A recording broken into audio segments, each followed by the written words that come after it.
Shalom.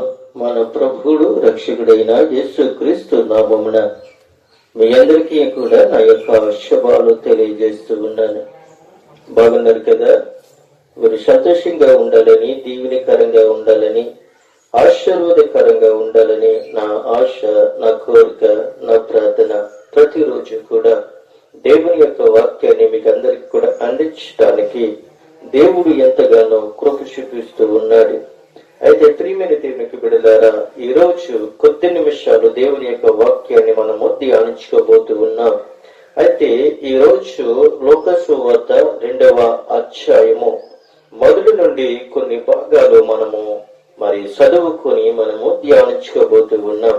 ఎందుకనంటే మనము Christmas నెలలో జీవిస్తూ ఉన్నాం. అనగా ఈ డిసెంబరు 1వ తారీఖు నుండి డిసెంబరు లాస్ట్ వరకు కూడా దేవుని యొక్క క్రిస్మస్ వేడుకలు, క్రిస్మస్ సంబరాలు, క్రిస్మస్ పండుగలు, క్రిస్మస్ ఆరాధనలు మనం జరిగించుకుంటూ ఉన్నాము. వెళుతూ ఉన్నాము, జరిగించుకుంటూ ఉన్నాము. అలాగే అందరి వరకు కూడా మనము దేవుని యొక్క వాక్యాన్ని ప్రకటిస్తూ ఉన్నాం. అయితే ప్రియమైన దేవునికి బిడ్డలారా, మనము దేవుని యొక్క మాటలు అంటే ప్రతి రోజు మీకు దేవుని యొక్క వాక్యాన్ని అందిస్తూ ఉన్నాము, అలాగే ప్రకటిస్తూ ఉన్నాము. అలాగే మీకు ప్రతిరోజు కూడా దేవుని యొక్క వాక్యాన్ని వింటూ ఉండాలని నేను సంతోషిస్తూ ఉన్నాను.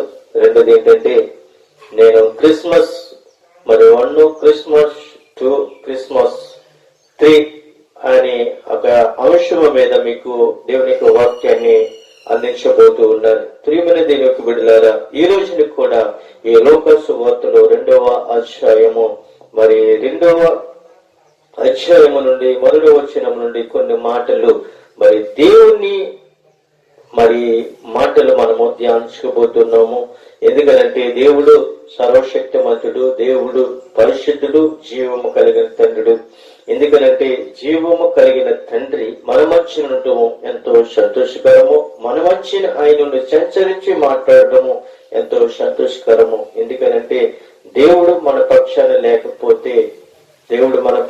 లేకపోతే మనము ఎలా ఉంటాము అది మీకే తెలుసు. ఎందుకంటే వాక్యము మిమ్మల్ని నడిపిస్తుందని, వాక్యము మిమ్మల్ని బ్రతికిస్తుందని, వాక్యము జ్ఞానాన్ని ఇస్తూ ఉందని మనము తెలుసుకుంటూ ఉన్నాం. ప్రియమైన దేవునికి బిడ్డలారా, ఈ యొక్క లోకాసు వార్త 2వ అధ్యాయం మనం చదువుకొని మనము ప్రభుని స్తుతించుకుందాము. అయితే ఈ రోజుని పరిశుద్ధాత్మ దేవుడు మనందరితో ఆయన మాట్లాడుతూ ఉన్నాడు. ఆ దినములలో సర్వలోకమునకు ప్రజా సంఖ్య రాయవలనని కైసరు జౌగుప్తు వలన ఆజ్ఞ ఆయను. ప్రియమైన దేవునికి బిడ్డలారా, ఆ దినములలో సర్వలోకమునకు ప్రజా సంఖ్య రాయవలనని కైసరు జౌగుప్తు వలన ఆజ్ఞ ఆయను. చిన్న ప్రార్థన చేసుకుని మనము దేవుని యొక్క వాక్యాన్ని మనము ధ్యానించుకున్నాం. సర్వ సృష్టికర్త, ఆది సంభూతుడ, నిన్న నీడి ఎకరితిగున్నవాడ, నీకు వందనాలు ప్రభువా. ఇదిగో నా తండ్రి, ఈ యొక్క లోకాసు వార్త ఈ 2వ అధ్యాయము ఈ 1వ వచనము నుండి మేము ధ్యానించుకుంటూ ఉండగా మీరు మా మధ్యన ఉండి మాకు మీరు నేర్పించి సహాయం చేయండి. వెనుక చెవులను అర్థం చేసుకున్న హృదయాన్ని బిడ్డలకి అనుగ్రహించి సహాయం చేయండి ప్రభా. ఈ మాటలు అనేక మంది విని రక్షింపబడడానికి, రక్షణ భాగ్యంలోకి నడిపించడానికి తగిన సహాయం చేయండి ప్రభా. నిదాశులుగా నేను మాట్లాడుచు ఉండగా మాట్లాడేవాడు నేను కాదు, నీవు నాలో ఉండి మీరు మాట్లాడి సహాయం చేసి మీరు మహిమ పొందుకుంటారని మీరు ముందు నడిచి మమ్మల్ని నడిపించండి. నీ సన్నిధి మాకు తోడుగా ఉంచండి. యెరూషలేమును దీవించి ఆశీర్వదించి మీరే మహిమయో ఘనతయో ఈ యొక్క వాక్యము ద్వారా మాతో మీరు మాట్లాడి సహాయం చేయమని యేసు నామములో అడుగుతున్నాం పరమ తండ్రి, ఆమేన్. ప్రియమైన దేవుని బిడ్డలారా, ఇక్కడ జౌగుప్తు వలన ఆజ్ఞ ఆయను అన్న విషయాన్ని మనం చూసినట్లయితే, జౌగుప్తు అనే ఈ మాటకు ఘనత వహించిన వాడు అని అర్థం. జౌగుప్తు అనే మాటకు మరి చూసినట్లయితే ఘనత వహించిన వాడు అని అర్థం. క్రీస్తు పూర్వము 27లో రోమా చట్టం సభ ఆమోదించిన బిరుదు ఇది. క్రీస్తు పూర్వము 31 నుండి క్రీస్తు పూర్వము 14 వరకు రోమన్ సామ్రాజ్యానికి కైసరుగా ఉన్నాడు. సర్వలోకమునకు ప్రజా సంఖ్య రాయవలనే ఆజ్ఞ రాజ్యములో పన్నులు వసూలు చేయడం కోసం, దండులో సైనికులు చేర్చుకొనడం కోసం జారీ చేస్తారని ఇక్కడ ఈ మాటకి తెలివిగా మనకి అర్థం చెప్తూ ఉంది. అయితే ప్రియమైన దేవునికి బిడ్డలారా, ఇక్కడ చూసినట్లయితే జౌగుప్తు అనే మాటకు తన ఘనత వహించేవాడు అని అర్థం చెప్తూ ఉంది. మరి ఒక మాట చూసినట్లయితే ఇక్కడ మరి ఒక మాట మనకి ఏం కనబడుతోంది అని అంటే, ప్రతి ఒక్కరు కూడా ఆ సర్వలోకములకు ప్రజా సంఖ్య రాయటానికి, రాజ్యములో పన్నులు వసూలు చేయటానికి, ఆ ప్రజా సంఖ్యలో రాయబడటానికి, అక్కడ ఆ రాజ్యములో దండులో చేర్చటానికి మరి ఈ ప్రజా సంఖ్య ఏర్పరిచి ఉన్నాడు అని ఈ రోమా చక్రవర్తి అనే వ్యక్తి.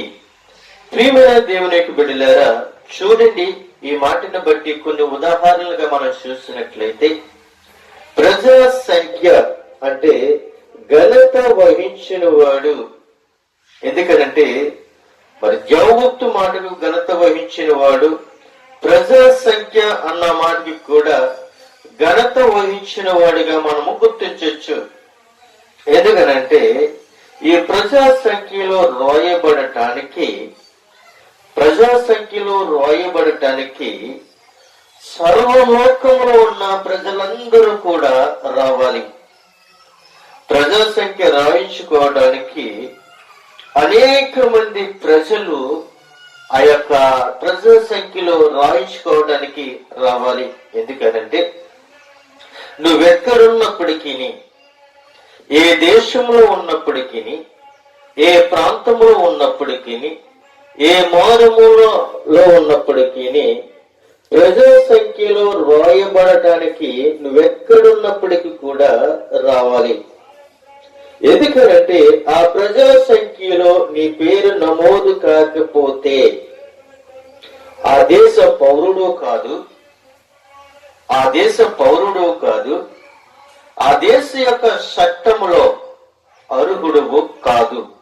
ఎందుకనంటే ప్రజా సంఖ్యలో నువ్వు పేరు నమోదు చేయించుకుంటే ఆ దేశానికి, ఆ పట్టణానికి, ఆ దేశ ప్రభుత్వానికి నీవు ఒక పౌరుడుగా ఉంటావు.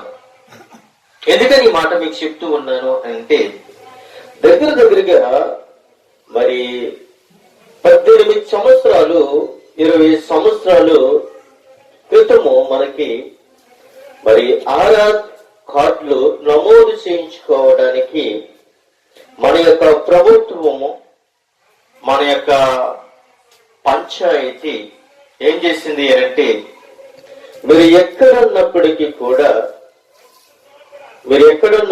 కూడా ఆధార్ కార్డు అనేది మీరు నమోదు చేయించుకోవాలి అని మన యొక్క పంచాయతీ అయినా, మన యొక్క దేశ పౌర చట్టం ప్రభుత్వము మనకి జారీ చేసింది.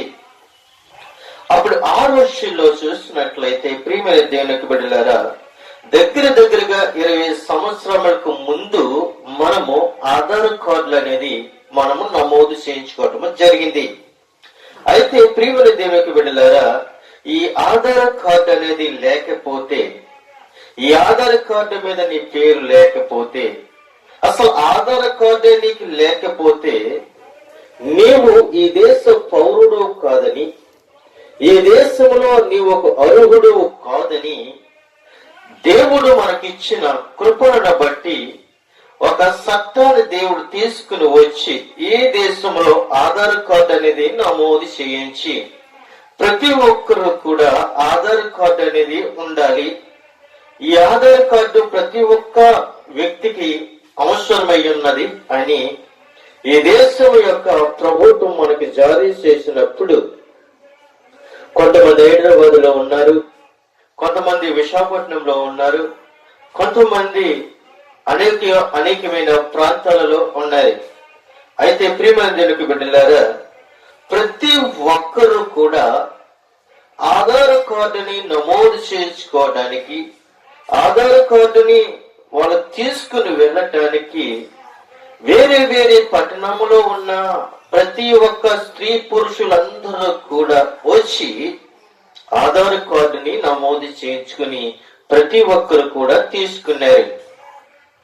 అలాగే కొంతమంది విదేశాల్లో ఉన్నారు, వారు కూడా ఆధార్ కార్డుని నమోదు చేయించుకోవడానికి ఈ దేశానికి, ఈ పట్టణానికి, ఈ పల్లికి, ఈ గ్రామానికి కొన్ని వేల రూపాయలు ఖర్చు పెట్టుకుని వాళ్ళు ఏం చేశారంటే ఆ సంఖ్యలో రాయించుకోవడానికి, ఆధార్ కార్డు నమోదు చేయించుకోవడానికి వారి యొక్క ప్రాంతం నుండి మరి వారి యొక్క స్వదేశానికి రావడం జరిగింది. అయితే ప్రియమైన దేవుని యొక్క బిడ్డలారా, ఎందుకని మాటలు మీకు చెప్తూ ఉన్నాను అంటే ఇది మీకు ఉదాహరణగా మీకు తెలియాలి. ఎందుకంటే ప్రజా సంఖ్య రాయవలనని కైసరు ఐగుప్తు వలన మరి ఆజ్ఞ, అంటే ప్రతి ఒక్కరు కూడా ఆ దినములలో సర్వలోకమునకు ప్రజా సంఖ్య రాయబడడానికి జౌగుతు ఆజ్ఞ ఇస్తాడు. అలాగే మన ప్రభుత్వము కూడా, మన యొక్క అధికారులు కూడా ఏం చేసింది అంటే మీరు కూడా ఆధార్ కార్డు నమోదు చేయించుకోవాలి అని చెప్పి మనకి ఒక చట్టాన్ని జారీ చేసింది. అప్పుడు మనం అందరము కూడా మన పేర్లన్నీ కూడా నమోదు చేయించుకుని ఒక ఆధార్ కార్డు మనము తీయించుకున్నాము. అప్పుడు మనం ఏమై ఉన్నాము అనంటే మనము కూడా ఈ దేశానికి ఒక అర్హుడిగా, ఈ దేశానికి ఒక పౌరుడిగా, ఈ దేశానికి ఒక వ్యక్తిగా ఈ ప్రభుత్వానికి మనము గుర్తింపు పొందుకున్నాం. అది చాలా మంది కూడా కొన్ని ఈ ప్రజా సంఖ్యలో ఈ ఆధార్ కార్డులు కొంతమంది రాయించుకోలేదు, అయినప్పటికీ కూడా వారిని విడిచిపెట్టలేదు ఈ ప్రభుత్వము. ఎందుకంటే ఈ దేశ పౌరుడు కాబట్టి ఇయాలకి బుద్ధినా రేపొద్దునైనా నమోదు చేయించుకోవాలి. కానీ ఈ యొక్క ఆదినములలో సర్వలోకమునకు ప్రజా సంఖ్య రాయవలనని కైసరు జౌగుప్తు వలన ఆజ్ఞ వేసినప్పుడు అది ఏం జరిగిందంటే అది కురేనీరియా సిరియా దేశమునకు అధిపతి అయ్యున్నప్పుడు జరిగిన మొదటి ప్రజా సంఖ్య. చూడండి ప్రియమైన దీనికి బిడ్డలారా, ఇది కురేనియు సిరియా దేశమునకు అధిపతి అయి ఉన్నప్పుడు జరిగిన మొదటి ప్రజా సంఖ్య. అంటే క్రీస్తు పుట్టక మునుపే ఇక్కడ ప్రజా సంఖ్య, అంటే యేసు క్రీస్తు అప్పటికి గర్భంలో ఉన్నాడు. ఆ ప్రజా సంఖ్య రాయించుకోవడానికి యేసోపు మరియా వారు బయలుదేరుతూ ఉన్నారు. నిండు శూలాలైన మరియా, యేసుక్రీస్తు అప్పటికి పుట్టలు. ఈ ప్రజా సంఖ్య రాయించుకోవడానికి యేసుక్రీస్తు అప్పటికి పుట్టలేదు. ఎందుకనంటే మరియా నిండు శూలాలతో ఉంది. అంటే 9 నెలలు నిండిపోయి ఇవాళ రేపు ప్రసవించే దినములు వస్తూ ఉన్నాయి. అయితే ఇది మొదటి ప్రజా సంఖ్య. కానీ ప్రియమైన దేవునికి బిడ్డలారా, ఈ మొదటి ప్రజా సంఖ్యలో అనేక మంది ఏం చేయాలి, అనేక మంది రాయించుకోవడానికి రావాలి. ఇది మొదటి ప్రజా సంఖ్య. చూడండి ప్రియమైన దేవునికి బిడ్డలారా, సిరియా రోమి గవర్నర్గా కురేనియులు 2 సార్లు, అంటే మొదటిసారి క్రీస్తు పూర్వము 6-4 మధ్య కాలములోను, రెండోసారి క్రీస్తు పూర్వము 6-9 మధ్య కాలములోను పనిచేశాడని సమాచారము. మొదటి ప్రజా సంఖ్య జరిగినప్పుడు యేసు జన్మించాడు. కురేనీరా 2వ శతాబ్ద పరిపాలనలో మరి యొక్క జరుగునని కూడా జరిగినట్లుగా ఇక్కడ మనం చూస్తూ ఉన్నాం. అయితే మొదటి ప్రజా సంఖ్య మనం చూస్తూ ఉన్నాం. అయితే ప్రియమైన దేవుని యొక్క బిడ్డలారా, ఆయన అద్భుతములు చేయువాడు, ఆయన ఆశ్చర్య కార్యములు చేయువాడు అని మనము చూస్తూ ఉన్నాం. ఎందుకనంటే మనకి కూడా ఈ ఆధార్ కార్డు నమోదు చేయించుకున్నప్పుడు, మనకి ఆధార్ కార్డు మనం చేయించుకున్నప్పుడు దగ్గరగా 25 సంవత్సరాలు కావస్తుంది. అది మొట్టమొదటిసారిగా ఈ ఆధార్ కార్డు అనే సంఖ్య నమోదు జరిగింది.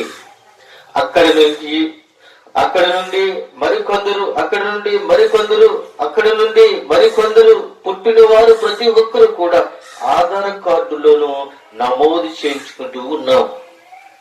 అయితే ప్రతి ఒక్కరు, పుట్టిన వాడికి ప్రతి ఒక్కరికి కూడా ఆధార్ కార్డు చాలా అవసరమై ఉంది ఇప్పుడు. ఎందుకంటే పుట్టిన ప్రతి ఒక్క పురుషుడికి స్త్రీకి ఈ ఆధార్ కార్డు నమోదు అవుతూ ఉంది. ఎందుకంటే మనము ఏమై ఉన్నాము అంటే మొదటి ప్రజా సంఖ్యలో రాయబడటానికి ముందుగా మనము ఉండాలని ప్రభు సెలవిస్తున్నాడు. అలాగే యేసుక్రీస్తు పుట్టక మునిపే మొదటి ప్రజా సంఖ్య మనకి ఇక్కడ రాసినట్లుగా ఇక్కడ మనం చూస్తూ ఉన్నాం. అయితే 3వ వచనంలోకి వచ్చినప్పటికీ మనకి 4వ వచనంలో మనకి తెలియపరుస్తుడు, అందరూ ఆ సంఖ్యలో రాయబడుటకు తమ తమ పట్టణమునకు వెళ్ళిరి. చూడండి ప్రియమైన దేవుని బిడ్డలారా, ఆ సంఖ్యలో అంటే ఆ ప్రజా సంఖ్యలో రాయబడుటకు తమ తమ పట్టణములకు వెళ్ళురి.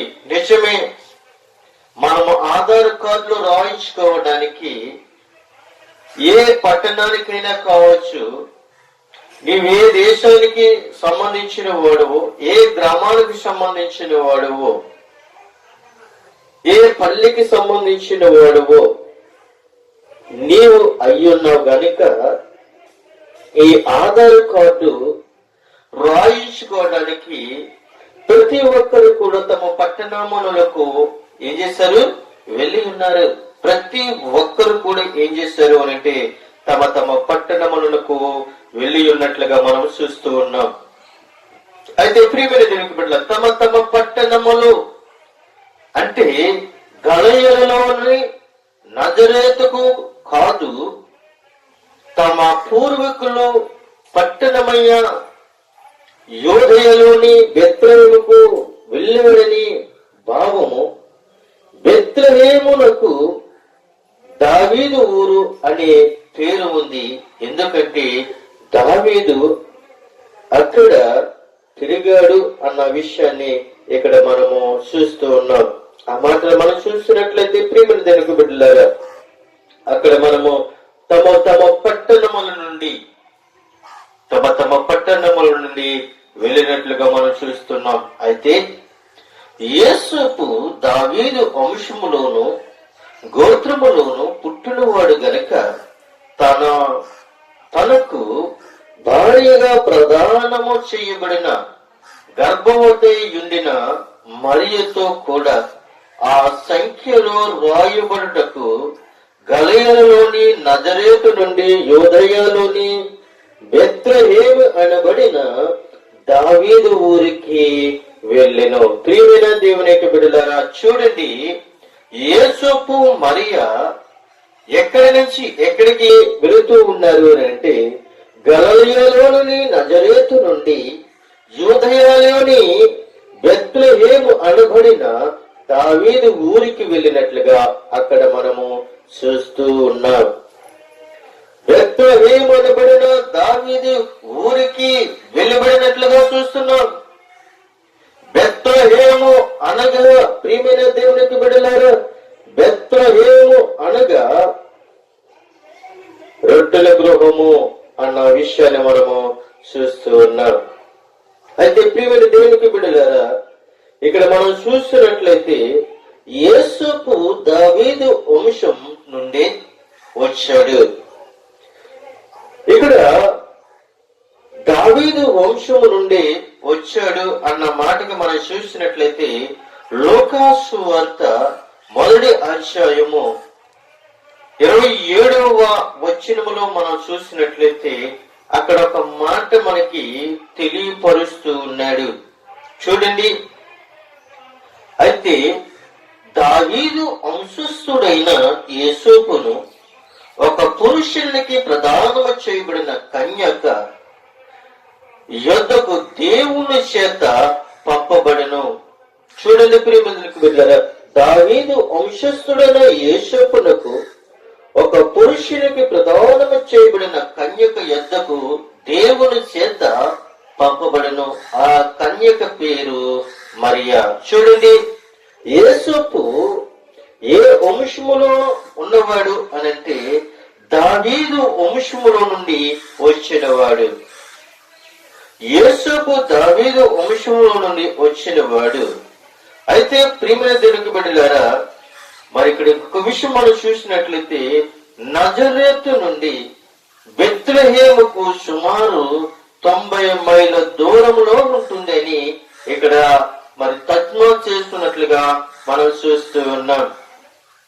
అయితే ప్రియమైన దేవునికి బిడ్డలారా, నజరేతు నుండి బెత్లెహేముకు సుమారు 90 మైళ్ళ దూరంలో ఉంటుందని మనకి ఇక్కడ తెలియపరుస్తున్నాం. ఆ ప్రయాణానికి కనీసము 3 రోజులు సమయం పడుతుంది. చూడండి, ఆ ప్రయాణానికి దగ్గరగా నజరేతు నుండి బెత్లెహేము అని దావీదు పట్టణానికి రావడానికి దగ్గరగా 3 రోజులు పడుతూ ఉంది. 3 రోజులు పడుతూ ఉంది. అయితే ప్రియమైన దేవునికి బిడ్డలారా, యేసోపు దావీదు వంశంలో గోత్రములో పుట్టినవాడు గనుక తన భార్యగా ప్రదానము చేయబడిన గర్భవతి ఉండిన మరియతో కూడా ఆ ప్రజా సంఖ్యలో రాయబడుటకు గలిలయలోని నజరేతుని యూదాలోని బెత్లెహేమునబడిన దావీదుకు వచ్చి ఉన్నారు. అయితే వారు అక్కడ ఉన్నప్పుడు ఆమె ప్రసవ దినములు నిండెను. చూడండి ప్రియమైన దేవునికి బిడ్డలారా, ఆమె ప్రసవ దినములతో నింపబడి ఉన్నది. ఆమె ఇవాళ రేపు జన్మ యేసుక్రీస్తుకు జన్మని ఇవ్వబోతూ ఉంది అన్న విషయాన్ని మనం చూస్తూ ఉన్నాం. ఎందుకంటే ప్రియమైన దేవునికి బిడ్డలారా, ప్రసవ దినములు యేసోపు మరియ దగ్గరగా మనం చూసినట్లయితే నజరేతు నుండి బెత్లెహేముకు సుమారు 90 మైళ్ళ దూరము. అయితే 3 రోజులు ప్రయాణము. అయితే ఆ రోజుల్లో చూసినట్లయితే సరైన రోడ్లు లేవు, సరైన మార్గాలు లేవు. అయితే ప్రియమైన దేవునికి బిడ్డలారా, అక్కడికి వచ్చినప్పుడు ఆమె ప్రసవ దినములు నిండెను. అయితే నిండును అని చెప్తూ ఇక్కడ అంటున్నాడు. అయితే ప్రియమైన దేవునికి బిడ్డలారా, మరియా యోసేపుకు కేవలము ప్రధానము మాత్రమే జరిగింది. అయితే వారి మధ్య జీవితము అనగా దాంపత్య జీవితము ఇంకా మొదలు కాలేదు. అయినప్పటికీ ఆమె గర్భవతిగా ఉంది. చూడండి ప్రియమైన దేవునికి బిడ్డలారా, అదే లూకా సువార్త 1వ అధ్యాయము 31వ 33వ వచనంలో చూసినట్లయితే అక్కడ కూడా మనకి ఒక మాట మనకి తెలియపరుస్తూ ఉన్నాడు. చూడండి,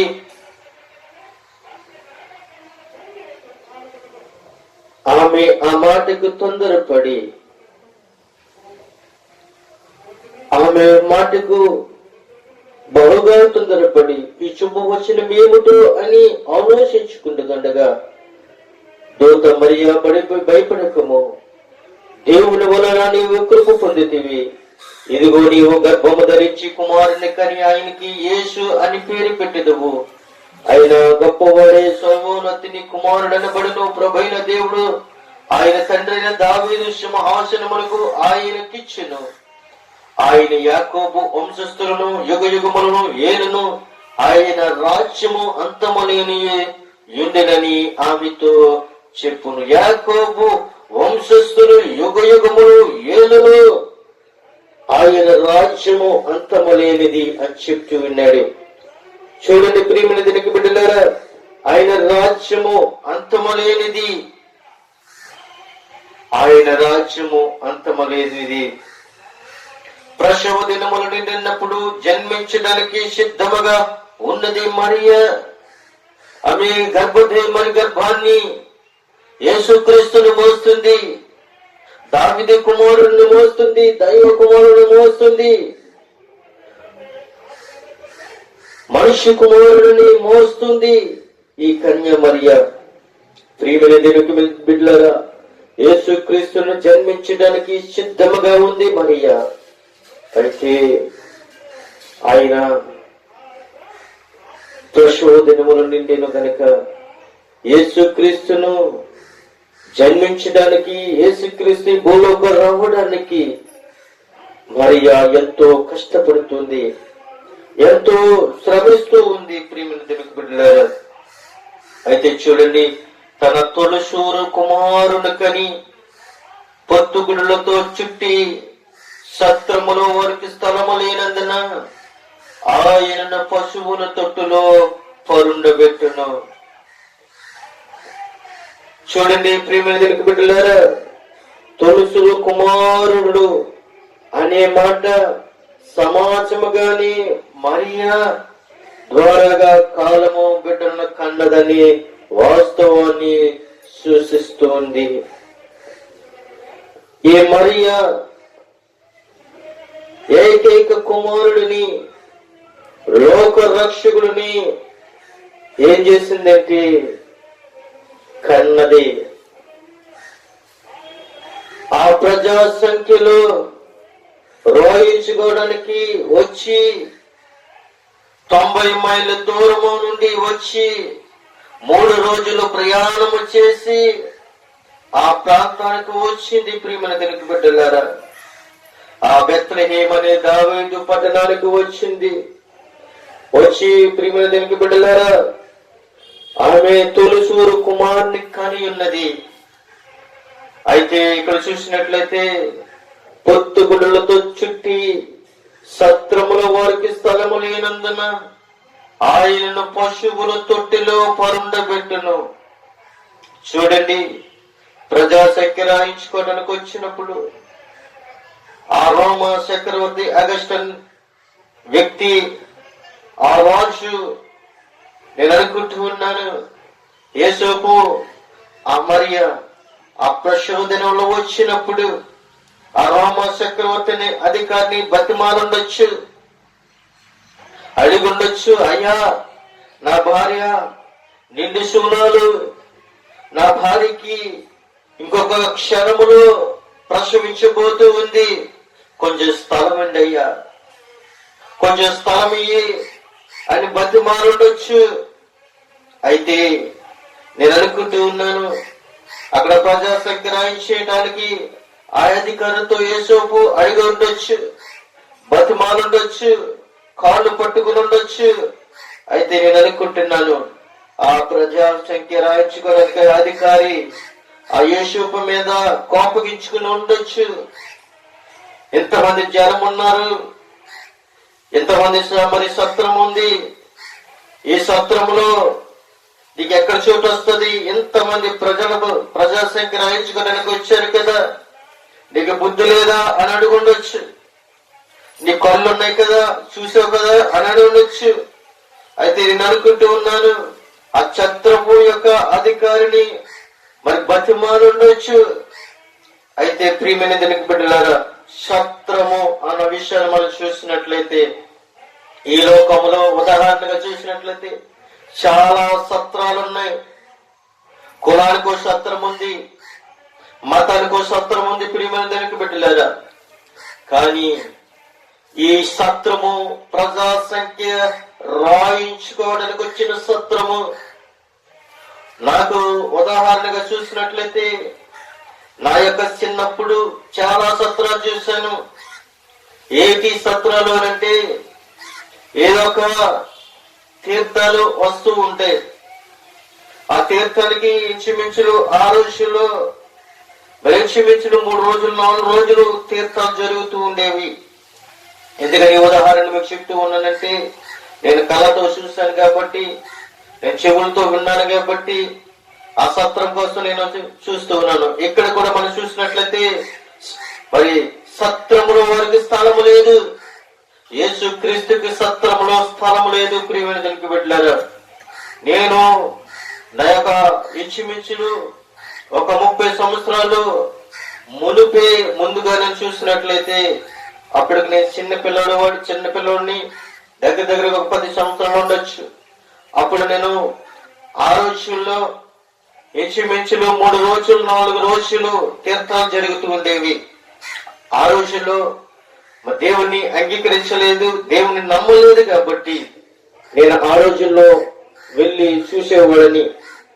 అయితే ఆ రోజుల్లో ఎందుకంటే ఇక్కడి నుంచి ఆ ప్రాంతానికి వెళ్ళిన తర్వాత మనకు ఉండటానికి ఒక నివాసమైన స్థలము కావాలి, రెండవదిగా భోజనం చేయడానికి ఒక స్థలము కావాలి. అయితే అక్కడికి వెళ్ళే వాళ్ళం. ఆ తీర్థానికి వెళ్ళిన తర్వాత మేము 3 రోజులు ఉండేవాళ్ళం కాదు. కానీ అక్కడికి 3 రోజులు తీర్థమైనప్పటికీ దూర ప్రాంతాల నుంచి ఆ సత్రాలకు వచ్చేవారు. ఎందుకని అంటే ఈ ఉదాహరణ ఎందుకు చెప్తున్నాను అంటే, యేసు క్రీస్తుకు కూడా సత్రములో వారికి స్థలం లేదు. అలాగే 30 సంవత్సరాల కిందట కూడా ఏం చేసేవారు అంటే, దూర నుంచి అనేక మంది ప్రజలు వచ్చి ఆ సత్రములో ఉండేవారు. ఏ సత్రాలు అవి అనంటే, కాపుల సత్రము ఉండేది, రాజుల సత్రము ఉండేది, చెట్టుబట్టిల సత్రం ఉండేది, ఇలాగా అనేకమైన సత్రాలు ఉండేవి. అయితే కాపుల సత్రములోనికి చెట్టుబజ్జీలు వెళ్ళేవారు కాదు, చెట్టుబజ్జీలు వెళ్ళే సత్రములోనికి కాపులు వెళ్ళేవారు కాదు, రాజుల సత్రంలోనికి బయట వాళ్ళు వెళ్ళేవారు కాదు. ఎవరు పేరు పెట్టి వాయుబడి ఉన్న సత్రంలోనికి వారు మాత్రమే వెళ్ళేవారే గాని వేరే వారు మాత్రం వెళ్ళేవారు కాదు.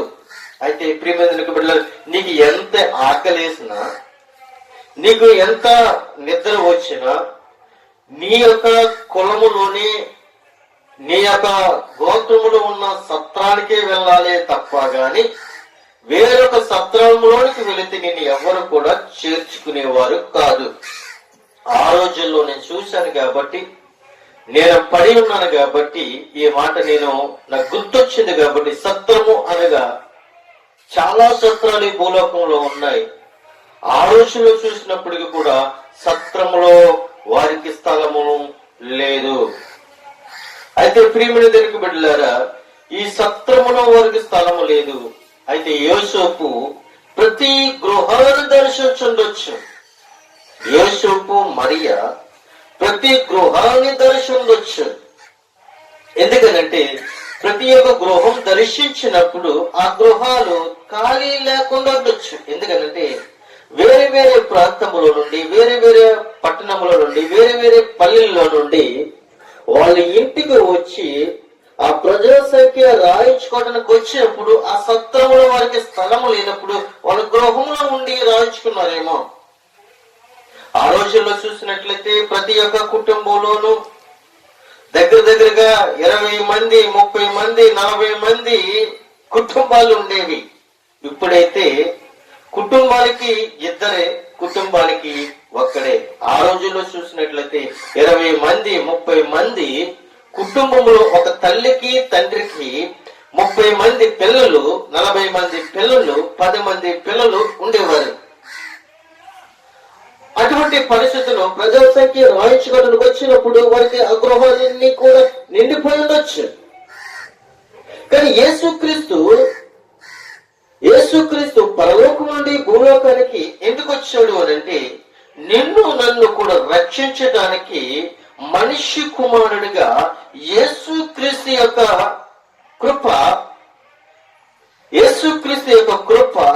మనిషి కుమారుడిగా ఈ భూలోకానికి రాబోతూ ఉన్నాడు. ఆయన భూమి మీద అడుగు పెట్టక మునిపే ప్రతి ఒక్క గృహాలు తిరుగుండొచ్చు, ప్రతి ఒక్క గృహాలు దర్శించుండొచ్చు, ప్రతి ఒక్కరిని కూడా అడుగుండొచ్చు. ఎవరు? యేసోపు మరియ. అయినా యేసోపు మరియ బతిమాలుండొచ్చు. ఈ బతిమాలినప్పుడు గర్భంలో ఉన్న శిశువు చూసుండొచ్చు. అయితే వీళ్ళు చేస్తున్న ఈ ప్రతి ఒక్కరు కూడా ప్రతి ఒక్క గృహాల్లో కూడా యేసు క్రీస్తు గర్భంలో ఉన్నప్పుడు, ఈ కన్య మరియ గర్భం ధరించినప్పుడు యేసోపు మరియ ప్రతి ఒక్క గృహాన్ని దర్శించి తలుపు తట్టుండొచ్చు. తలుపు తట్టినప్పుడు ముఖం మీద తలుపులు వేయొచ్చు. తెలిసి ఈ యొక్క నిండి సూడైన గర్భిణీ స్త్రీ ముఖం మీద తలుపు వేయొచ్చు. నేను అనుకుంటున్నాను, తలుపు కొట్టినప్పుడు తలుపు తెరుస్తారు. కానీ ఈ యొక్క గర్భముతో ఉన్నది కనుక, నిండి శూలై ఉన్నది కనుక వెంటనే వాళ్ళకి స్థలం ఇవ్వాలేమో అని వాళ్ళ ముఖం మీద తలుపు వేసి ఉండొచ్చు. కానీ ప్రియమైన దేవుని బిడ్డలారా, చాలా శ్రమించారు, చాలా బాధపడ్డారు. చూడండి, యేసుక్రీస్తు గర్భంలో ఉండి ప్రతి ఒక్క గృహాన్ని దర్శించినట్లుగా ఇక్కడ ఉదాహరణగా చూస్తూ ఉన్నాం. అయితే చాలా మంది కూడా అంటారు, చాలా మంది తెలియక ప్రతి ఒక్క గృహం దర్శించినప్పుడు దారిలో జన్మించాడు అని అనుకుంటారు. అయితే ఆయన దారిలో జన్మించలేదు. ఆయన జన్మించింది మన హృదయంలో జన్మించాడు. యేసుక్రీస్తు మన హృదయంలో జన్మించాలి. అయితే సత్యములో వారికి స్థలము లేనందున, శస్త్రములో వారికి స్థలము లేనందున ఆయన పశువుల తొట్టులో పరుండబెట్టెను. చూడండి ప్రియమైన దేవుని బిడ్డలారా, యేసుక్రీస్తుకు జన్మనిచ్చారు. మరియా యేసుక్రీస్తునికి జన్మనిచ్చింది. అయితే యేసుక్రీస్తును పొత్తుగుడ్డలతో చుట్టుకొని,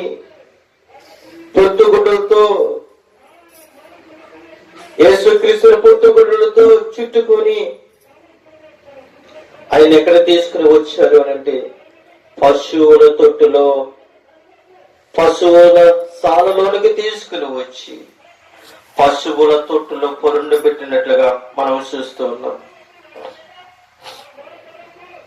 యేసుక్రీస్తుకు కన్య మరియ గర్భాన్నిస్తే, ఈ లోకము ఉదాహరణగా చూస్తే ఈ లోకము యేసుక్రీస్తుకు ఒక స్థలాన్ని ఇవ్వలేకపోయింది. ఏ గృహము కూడా యేసోపును మరియను ఆహ్వానించలేదు.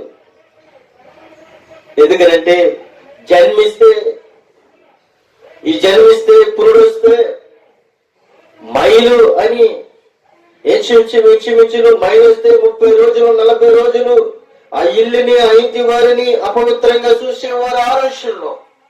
అటువంటి పరిస్థితి వస్తుందేమని రక్తస్రావణమైనా గాని, డెలివరీ మరి ఒక పురుడు వచ్చినప్పటికి గాని ఇది ఎలా చూసేవారు అనంటే ఒక మైలుగా చూసేవారు. 30 రోజులు, దగ్గరికి 30 రోజులు 35 రోజులు ఆ స్త్రీని గాని ఆ ఇంటిని కానీ దర్శించేవారు కాదు. అటువంటి పరిస్థితి వాళ్ళు ఆలోచించుండొచ్చు.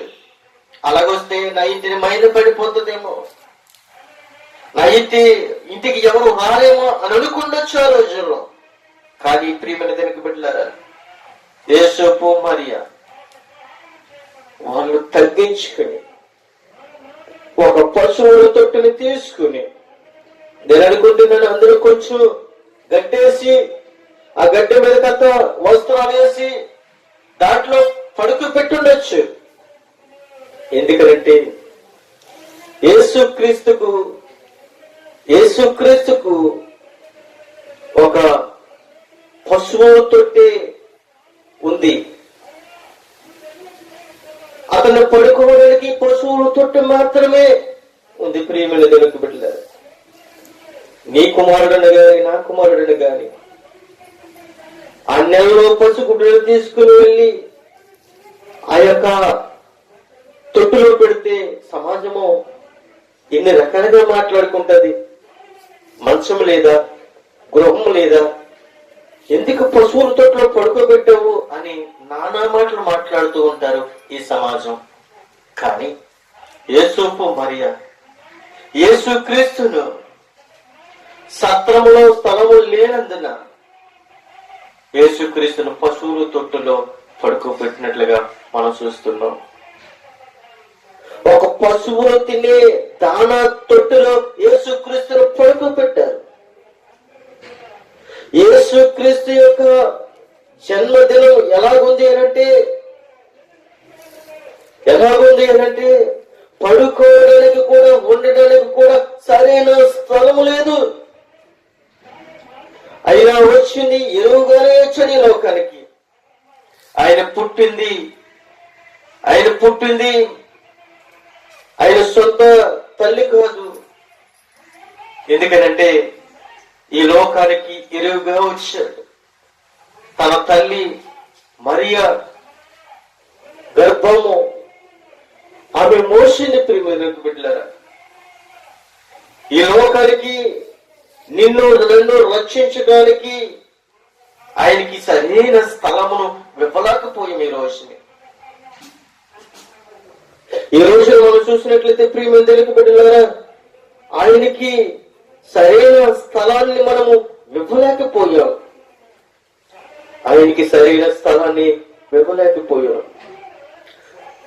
అయితే ఆయన అంటూ ఉన్నాడు, ప్రియమైన దేవునికి బిడ్డలారా, తొలుసూరు కుమారుడనే మాట సమాజము గాని మరియ తరువాత కాలములో బిడ్డలను కన్నదే అనే వాస్తవాన్ని సూచిస్తూ ఉన్నట్లుగా మనం చూస్తూ ఉన్నాం.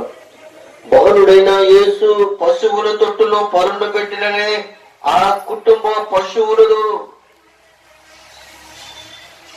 కొట్టడములో ఉండవలసి వచ్చిందనే విషయాన్ని తెలియజేస్తూ ఉంది. బిడ్డలారా, అది బహుగా చూడండి, అది బహుశా పశువులు కొట్టలా పనిచేసిన ఒక గుహ అయ్యుండొచ్చు.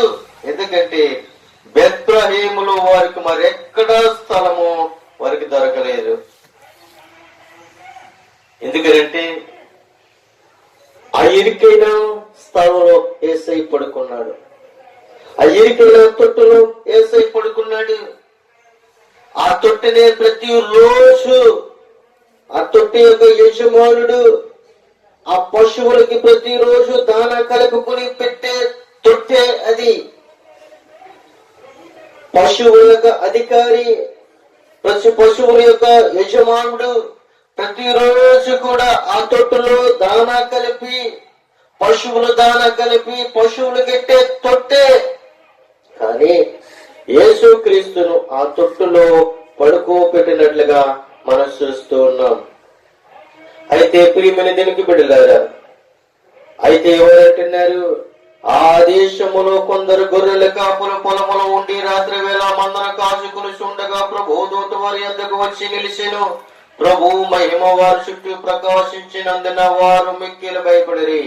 అయితే ఆ దూత భయపడుకుని, ఇదిగో ప్రజలందరికీ కలగబోవు మహాసంతోషకరమైన సువార్తమానము నేను మీకు తెలియజేస్తున్నాను అని చెప్తూ ఉంది. ఎందుకంటే ప్రియమైన దేవునికి బిడ్డలారా, ఆ దేశంలో కొందరు గొర్రెల కాపురం రాత్రి వేళ మందను కాచుకుంటూ ఉండగా ప్రభు దూత వాళ్ళ మధ్యకు వచ్చి ఏం చేసిందంటే నిలబడింది వర్తమానము వారికి తెలియజేసినట్లుగా చూస్తూ ఉన్నాం. దావీదు పట్టణమందు నేడు రక్షకుడు మీ కొరకు పుట్టి ఉన్నాడు, ఈయన ప్రభువైన క్రీస్తు. దానికిదే మీకు ఆనవాలు. ఒక శిశువు పుత్తుగుడ్డలతో చుట్టబడి ఒక తొట్టులో పడుకునుండేట మీరు చూసిదరని వారితో చెప్పును. ఒక తొట్టులో పండుకుని ఉండట మీరు చూసిదరని మీతో నిశ్చయముగా చెప్తూ ఉన్నానని ఆ దూత చెప్తూ ఉంది. ప్రియమైన దేవుని బిడ్డలారా, చూడండి, ఆ మాట మనం చూసినట్లయితే మత్తయి సువార్తలోకి వచ్చిన తర్వాత ఆయన ఒక మాట మనకి తెలియబరుస్తూ ఉన్నాడు. ఆ మాట మనం చూద్దాం. చూడండి, వారు ఎక్కడికి వచ్చారు అనంటే వాళ్ళు ఎక్కడ చూశారు అంటే వీరు తూర్పు దేశ జ్ఞానులు గనుక ఆ జ్ఞానులు ఎక్కడికి వచ్చారు అని అంటే రాజైన హేరోదు దినములో యూదా దేశపు బెత్లెహేములో యేసు పుట్టిన పిమ్మట ఇదిగో తూర్పు దేశమున జ్ఞానులు యెరూషలేమునకు వచ్చి, యూదులు రాజుగా పుట్టినవాడు ఎక్కడున్నాడు? తూర్పు దిక్కున మేము ఆయన నక్షత్రము చూసి ఆయన పూజించడం వచ్చిదమని చెప్పిరి. ఈ తూర్పు దేశ జ్ఞానులు ఎక్కడికి వచ్చారు అంటే యూదుల రాజుగా పుట్టినవాడు ఎక్కడున్నాడని ఆ తూర్పు దేశ జ్ఞానులు మరి రాజు దగ్గరికి వచ్చినట్లుగా మనం చూస్తూ ఉన్నాం. అయితే హేరోదు రాజు ఈ సంగతి విన్నప్పుడు అతనిలో కూడా యెరూషలేము వారందరూ కూడా కలవరపడ్డాడు. కలవరపడటమే కాదు, ప్రియమైన దేవుని బిడ్డలారా, రాజు ప్రధాన యాజకులను ప్రజలను శాస్త్రులందరినీ కూడా సమకూర్చి క్రీస్తు ఎక్కడ పుట్టాడని వారిని అడిగారు. అందుకు వారు యూదయ బెత్లెహేములోని అని చెప్తూ ఉన్నారు. ప్రియమైన దేవుని బిడ్డలారా, వాళ్ళు చెప్తూ ఉన్నప్పుడు అంతటా హేరోదు జ్ఞానులను రహస్యంగా పిలిచి ఆ నక్షత్ర కాలమును వారి చేత పరిష్కరించి తెలుసుకున్నాడు. వీరు వెళ్లి ఆ శిశువు విషయమే జాగ్రత్తగా విచారించి తెలుసుకున్నాడేనగా చెప్పి నేను కూడా వచ్చి ఆయన పూజించినట్లుగా నాకు వర్తమానం తెండని వారితో చెప్తూ ఉన్నాడు. వారు బెత్లెహేమునకు పంపినట్లుగా మనం చూస్తూ ఉన్నాం.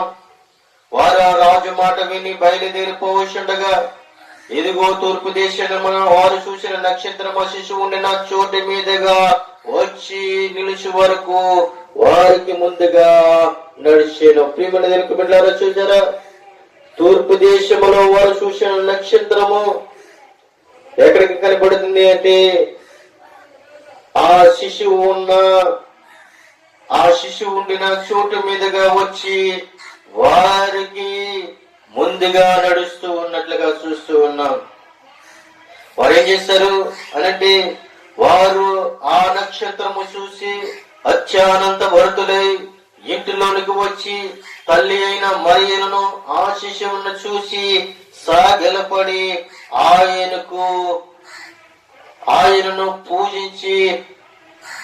ఆయనను పూజించినట్లుగా మనం చూస్తూ ఉన్నాం. ఆ యొక్క తూర్పు దేశ జ్ఞానులు ఆ యొక్క శిశువు అనగా యేసు క్రీస్తు ఆ ఇంటిలో ఉన్న ఆ యొక్క నక్షత్రము ముందుగా నడిచింది వారికి సూచనగా చూపించింది. ప్రియమందరికి బిడ్డలారా, అయితే వారు ఏం చేశారో తెలుసా? యేసు క్రీస్తును వారు పూజించినట్లుగా చూస్తూ ఉన్నాం. వారు యేసు క్రీస్తుకు బాలుడైన యేసు క్రీస్తుకు మరి ఏం చేశారు? సాగిలి పడినట్లుగా చూస్తూ ఉన్నాం. అప్పటికి యేసుక్రీస్తుకి జ్ఞానము లేదు, యేసుక్రీస్తు నడవలేడు, మాట్లాడలేడు. అటువంటి దైవ కుమారుడికి, అటువంటి దేవుని కుమారుడికి, అటువంటి దావీదు కుమారుడికి ఈయన పరిశుద్ధాత్మ దేవుడని, ఈయన సర్వశక్తిమంతుని దేవుడని, ఈయన యేసు క్రీస్తు అని, ఈయన లోక రక్షకుడని, పాప పరిహారార్థమైన బలిని ఆయన పొందుతున్నాడని, పాపుల యొక్క పాపాన్ని ఆయన మోయటానికి వస్తూ ఉన్నాడని, పాపుల యొక్క మార్గమును ఆయన మోస్తూ ఉన్నాడని, యేసుక్రీస్తు ఈ లోకానికి ఆయన ఒక బలి పశువుగా వస్తూ ఉన్నాడని వారు ముందుగానే తెలుసుకుని ఉండొచ్చు. అయితే ఈ బాలుడైన శిశువుకు ఆ యొక్క జ్ఞానులు ఏం చేశారంటే సాగిలపడ్డారు. సాగిలపడటమే కాదు ప్రియమైనకు బిడ్డలారా, వారు పూజించారు. వారు పూజించడమే కాదు, తమ పెట్టెలు విప్పిరి. ఏం చేశారు? వాళ్ళు పెట్టెలు విప్పిరి. ఏ పెట్టెలండి? బట్టల పెట్టె కాదండి, ఈ టొగ్గ పెట్టెలు కాదు, లేక తాటిక పెట్టెలు కాదు, లేదంటే బట్టల పెట్టె కాదు. ప్రియమైన దగ్గర పెట్టారా, వాళ్ళు ఏ పెట్టెలు విప్పారు అనంటే బంగారమును, సాంబ్రాణి, బోలమును కానుకలుగా ఆయనకి సమర్పించరు. చూడండి, 3 ఇక్కడ మనకు కనబడుతుంది. ఒకటి బంగారము, రెండోది సాంబ్రాణి, మూడోది బోలము. ఎవరికి సమర్పించారు అంటే బాలుడైన యేసు క్రీస్తుకు సమర్పించినట్లుగా చూస్తూ ఉన్నాం. బంగారము శాశ్వతమైనది. బంగారము రాజ్యాధికారానికి గుర్తుగా మనకి కనబడుతుంది. ఎందుకనంటే మన యేసు క్రీస్తు బంగారము కంటే శాశ్వతమైన వాడు, బంగారము కంటే విలువైన వాడు మన ప్రభువైన యేసు క్రీస్తు. అయితే సాంబ్రాణి దేనికి సాదృశ్యంగా కనబడుతూ ఉంది అంటే యాజకత్వానికి కనబడుతుంది. మన ప్రభువైన యేసు క్రీస్తు యాజకత్వం చేసేవాడు. మన యేసు క్రీస్తు ఎటువంటి వాడు అనంటే యాజకత్వానికి గుర్తుగా మనకు కనబడుతూ ఉన్నాడు. బోలము అనగా మరణానికి గుర్తు. చూడండి ప్రియమైనకు బిడ్డలారా, ఒక విషయాన్ని చెప్తూ ఉన్నాను. బోలము దేనికి సాదృశ్యంగా కనబడుతూ ఉందంటే మరణానికి సాదృశ్యంగా కనబడుతూ ఉంది. శిశువుకి, ఆ నెలలో బాలుడికి ఏం చేస్తారు వీళ్ళు? ఈ నెలలో బాలుడు కాదండి, కానీ ఉదాహరణగా చెప్తూ ఉన్నాను.